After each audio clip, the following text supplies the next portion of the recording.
Hi everyone, I am Dr. Andi. It is time for today's Facebook Live. Dr. Heather kindly filled in for me last week, so I'm super excited today to share, to answer your questions. Always one of my favorite days of the week to be able to share some information with all of you. So while I'm giving you all the opportunity to log on, I will give a brief introduction into who I am, a little bit about my background. So I am a naturopathic doctor. I've been practicing in Toronto, Canada for about 12 years now. I'm an educational specialist with Prove It, so I share my knowledge and research about exogenous ketones, ketogenic diet, and also its applications in clinical practice. So how I implement the diet and exogenous ketones with my patients, some of the research and how it works, sort of that foundation with my patients as well, and where I might apply it. And then I just love to share obviously general health information and knowledge with all of you. Our practice has a few different focuses. We have a really big focus in regenerative and longevity medicine. I would say that's one of our primary focuses. So helping people not just live longer, but live better, healthier lives. And obviously BHB, beta-hydroxybutyrate, is a really big foundation of that. So we have that longevity restorative medicine stream. I do a lot of hormone replacement, hormonal balance in men and in women.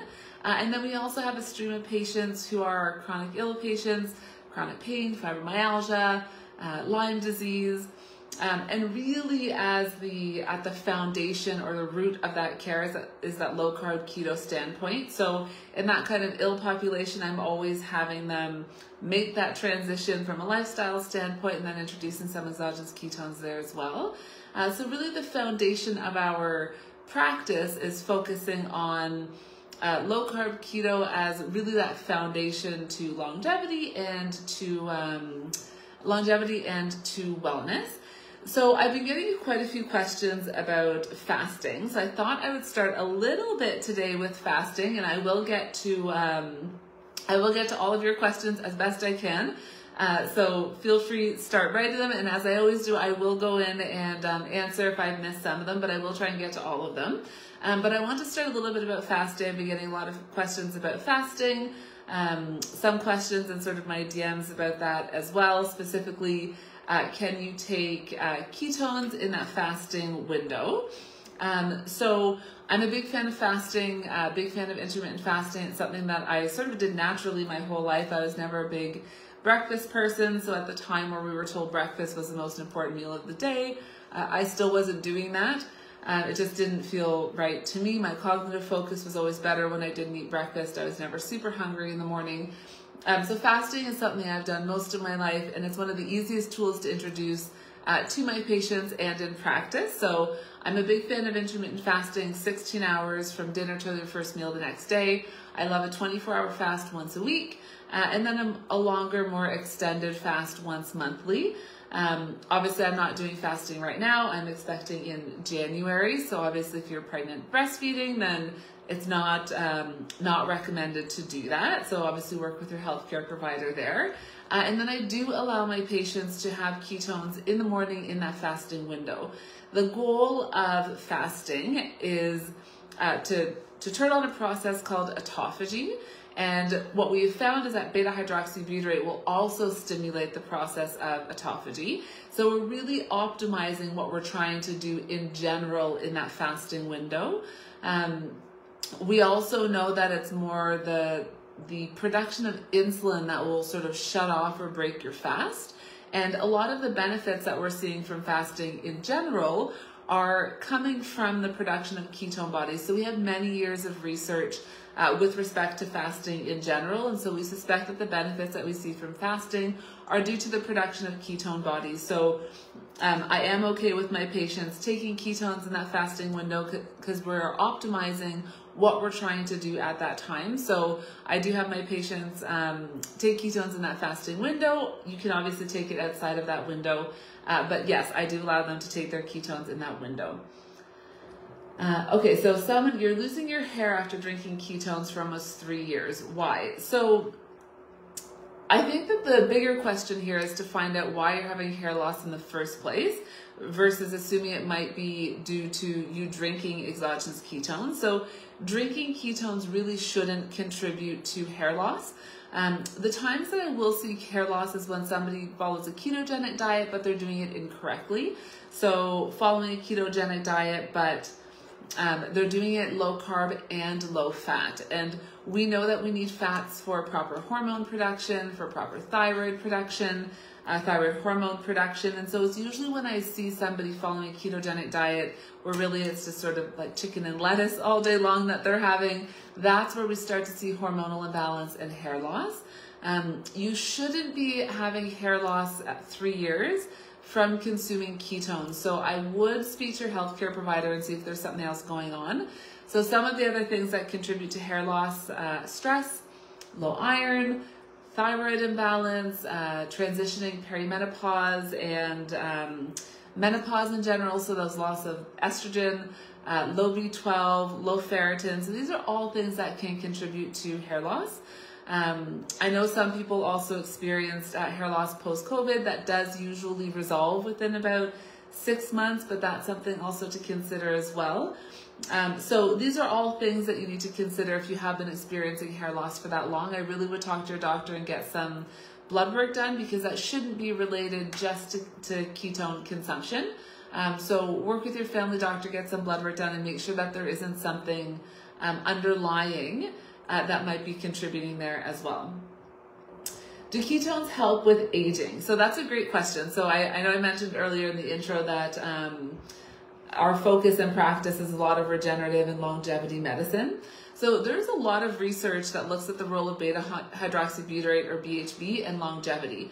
So looking at what it actually does to our genes. So when we look at longevity in general, there are a lot of factors obviously that contribute to that. We can measure things like telomeres, which are little pieces at the ends of our genes that are correlated to aging. And as our telomeres get shorter, our lifespan gets shorter. So some animal studies that they have done have shown that beta hydroxybutyrate can actually lengthen telomeres. Elizabeth Blackburn actually won the Nobel Prize for that, for discovering that you can actually lengthen the telomeres based on certain lifestyle interventions.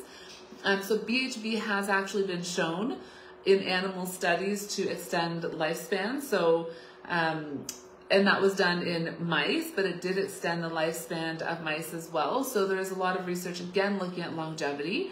And then, of course, when we look at factors that contribute to aging, so the theory of aging is due to the free radical model. So the idea that our body creates these damaging particles that cause called free radicals that go around and damage our cells and our genes. And there are things that we can do to reduce the production or to neutralize those free radicals, beta hydroxybutyrate being one of them. That's why we talk a lot about antioxidants. You hear people talk about, red wine and longevity and resveratrol. Unfortunately, red wine won't do it for you. The dose of resveratrol in red wine isn't quite high enough. But that's sort of what they're looking at, are how to neutralize those free radicals. And beta hydroxybutyrate has been implicated in that as well. So there is some really great research looking at longevity and lifespan with respect to BHB, and then some of the other things that it's doing, like the impact on our inflammatory cascades, the impact that beta hydroxybutyrate has on cognition, a lot of research on Alzheimer's, and cognitive decline as well. So with respect to longevity, there's some really fascinating research going on in that space. That's one of my favorite areas of research, actually. So there's quite a bit of research going on in that space as well. Thyroid, keto, and low carb. So I'm assuming the question is, will following a low carb and keto diet throw off your thyroid hormone? And so I actually did a presentation on this, I think earlier in the year, possibly in January. And there is this misconception that the thyroid needs carbohydrates in order to function, and that's not actually true. What happens is when we consume a carbohydrate, our body produces more thyroid hormone in order to metabolize the carbs. So it's not that we have to consume carbohydrates to optimize thyroid function, it's that our body has to produce more to break down the carbohydrates. So it's a little bit reversed. And so there's this idea, because we get sort of this push of thyroid hormone when we consume carbohydrates, there's this idea that we have to have carbs to optimize thyroid function. So a low carb diet should not throw off your thyroid hormone.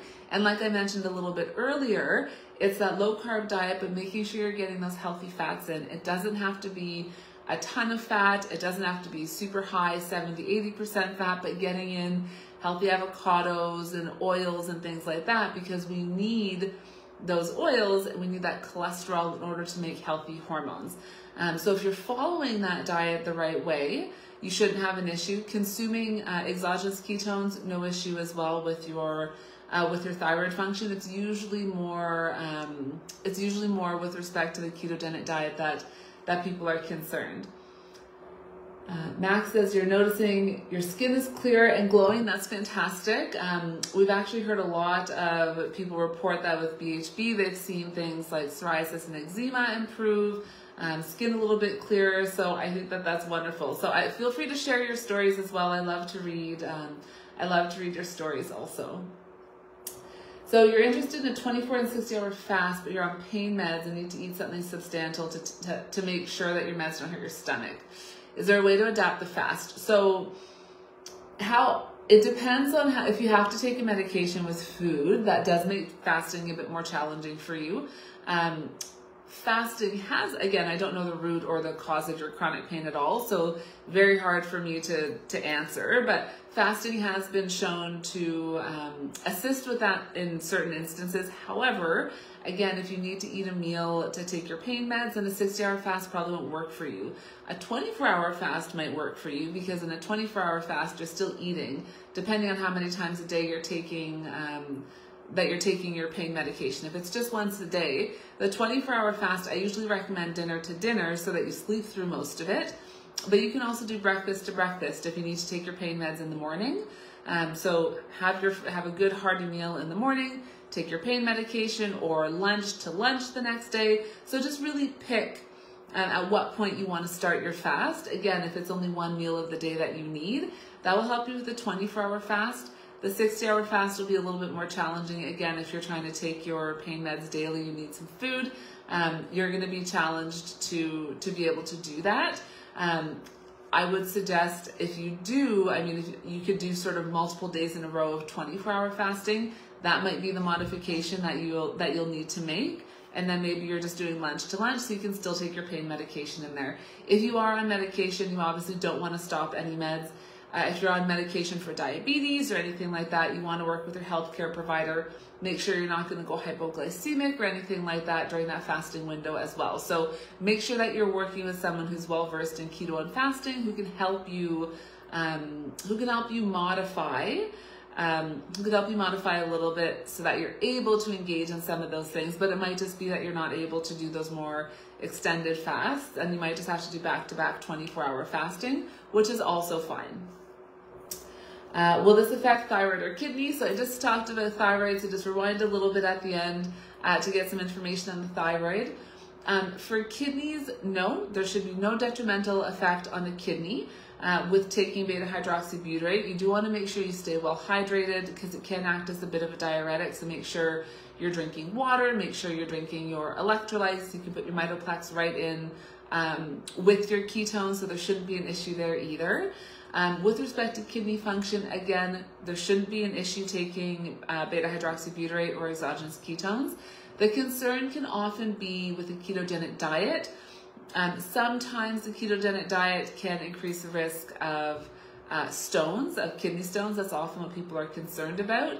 Again, if you're getting your minerals, your electrolytes, your potassium, that does mitigate that side effect.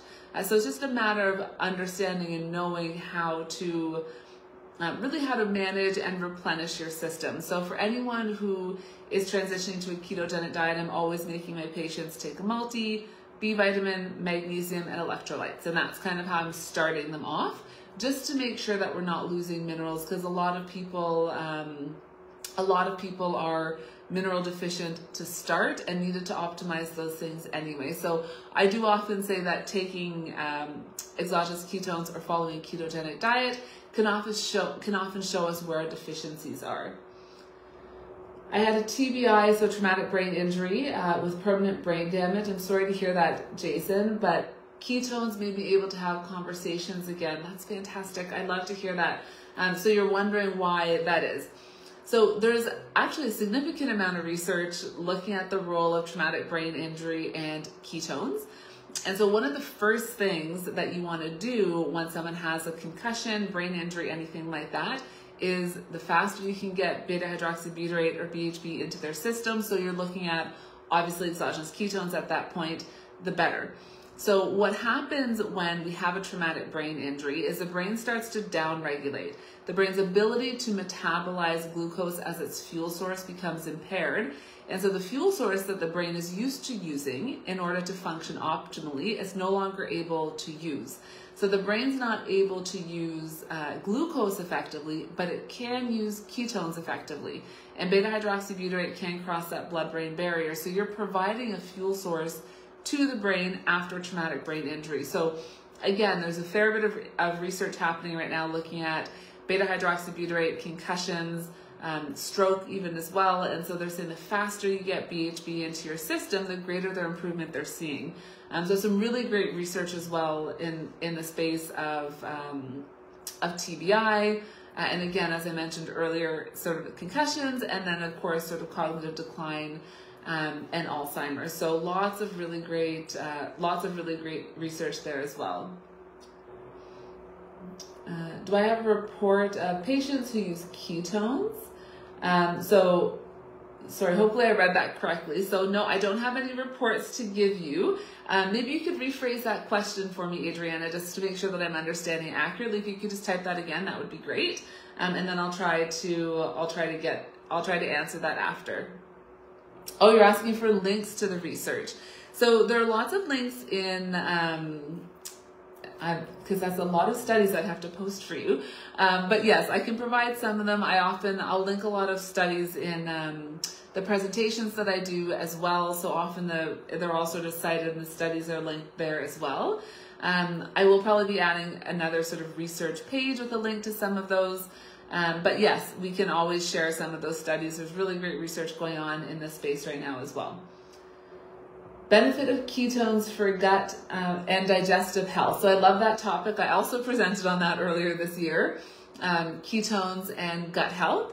And so the research is showing that those who follow a ketogenic diet, they actually call it the keto microbiome. So your microbiome actually changes. And so looking at the microbiome of somebody who follows a ketogenic diet versus somebody who doesn't, the microbiome is actually different. And so they've dubbed it the keto microbiome. So it does actually change the gut bacteria. It does encourage the production of healthy gut bacteria.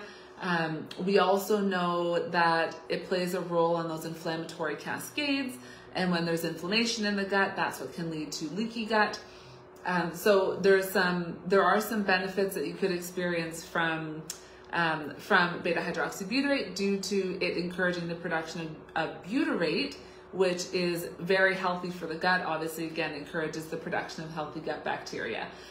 So depending again on what's going on in your gut, we can't say that beta-hydroxybutyrate is going to solve all of your gut problems. If you have SIBO or something like that, you're probably going to need to do, or candida overgrowth or something like that. That's systemic though. So you might need to do a few other things, but yes, absolutely. There's research showing that the microbiome is positively impacted through beta-hydroxybutyrate.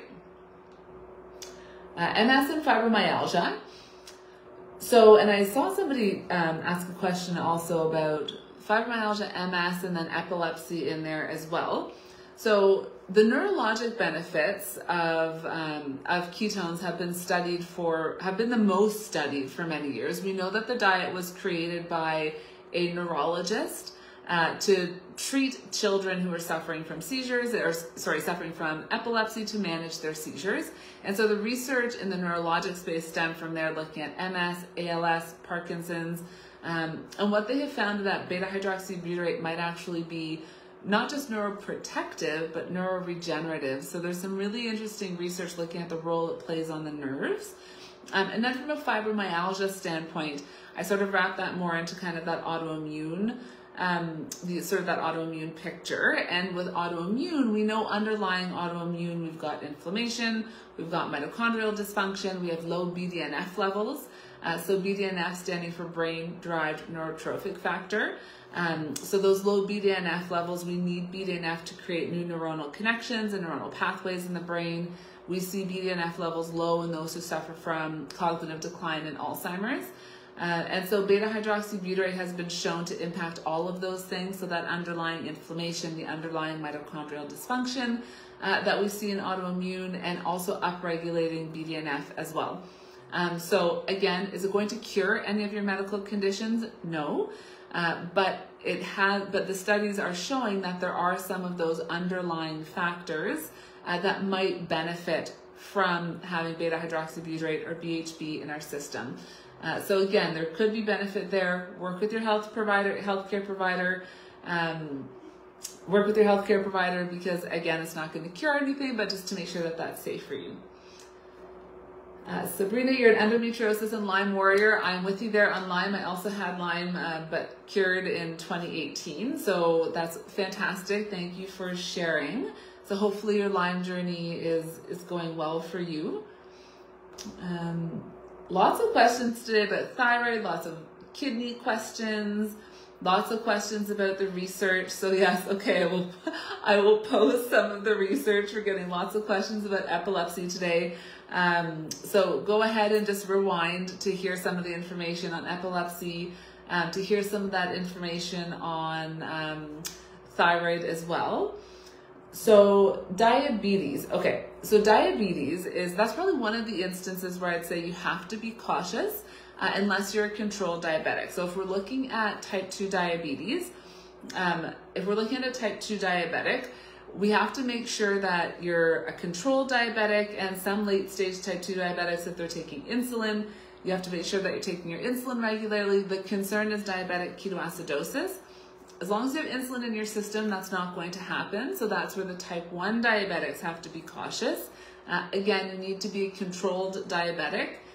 Doesn't mean you can't follow a ketogenic diet or take exogenous ketones, but you do have to make sure that you're sort of on top of your medication, working with your healthcare provider. And I always want to make sure that you're measuring your blood ketone levels as diligently as you're measuring your blood glucose levels. And there is some research to show that type 1 diabetics actually respond more positively with exogenous ketones than with a ketogenic diet. They get higher blood levels of ketones. So also something to consider as well. So that's something to consider for those who are wanting to pursue that. But again, work with your healthcare provider just to make sure that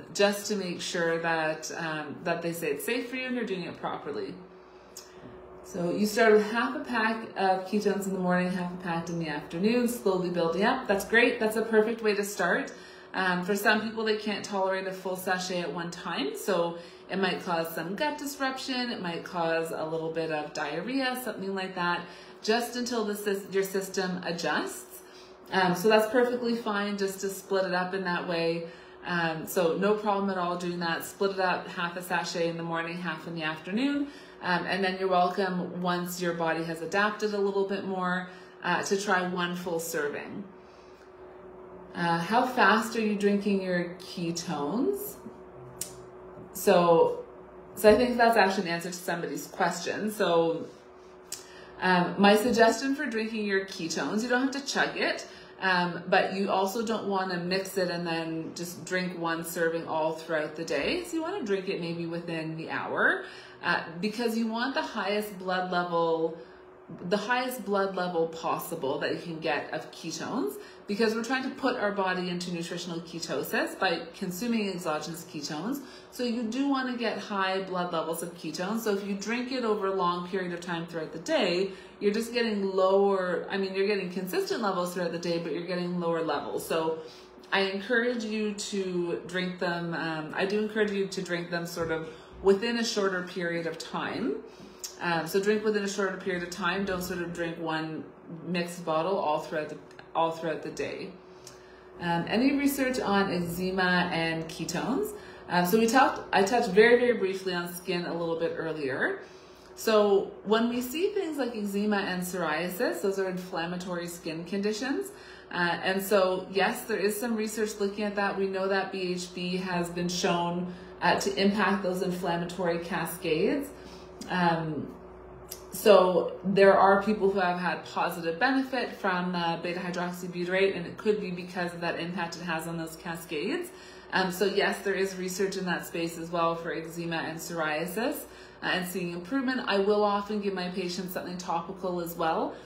So I'm kind of working, outside in, inside out, and we kind of meet in the middle. But yes, there is research looking at that, again, because they're those more inflammatory skin conditions. The midnight cherry has more caffeine. Will that give you the jitters? That depends.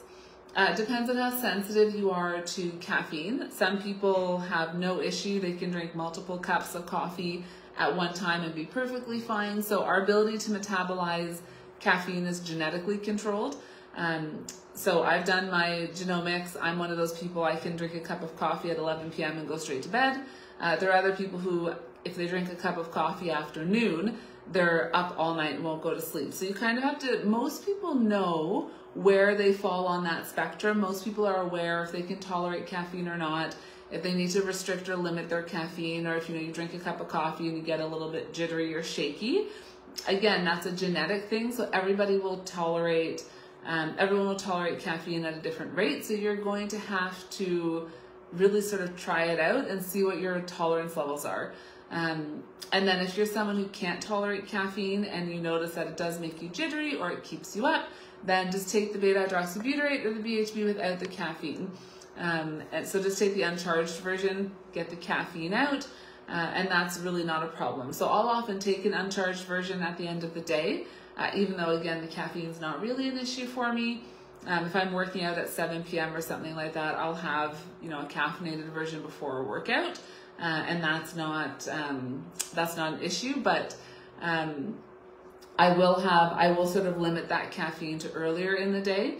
Again, I'm expecting in January, so I'm sort of changing my caffeine consumption. I'm sort of gone off coffee, so I'm okay having 1 or 2 servings of my ketones in a day, knowing that there's some caffeine in there. And that's not a problem for me, but again, I tolerate caffeine well, so you really have to find out really what works for you and what your tolerance level is. So give it a try and see if the high caffeine levels do cause jitters for you in that way. What about arthritis? So I talked a little bit earlier about, so I've touched sort of throughout on the inflammatory conditions. And so when we talk about things like gut inflammation or inflammatory skin conditions, it can apply to sort of other inflammatory conditions as well. So again, we know that there's an impact on those inflammatory cascades. BHB is not going to cure any medical condition, but there could be some benefit there for you. So I always say, work with your healthcare provider. If they say that it's safe for you to take, it's worth giving a try, just to see if there is some benefit for you. So that is all of our time today, everybody. That time flew by, as it always does. I will go back and answer any questions I missed, and I will post some of those studies that I mentioned, because I saw lots of questions looking for some of that research. So I'm happy to sort of post some of those studies if that's helpful for you. So thank you so much for joining today, everyone, and enjoy the rest of your week. Stay safe and stay healthy.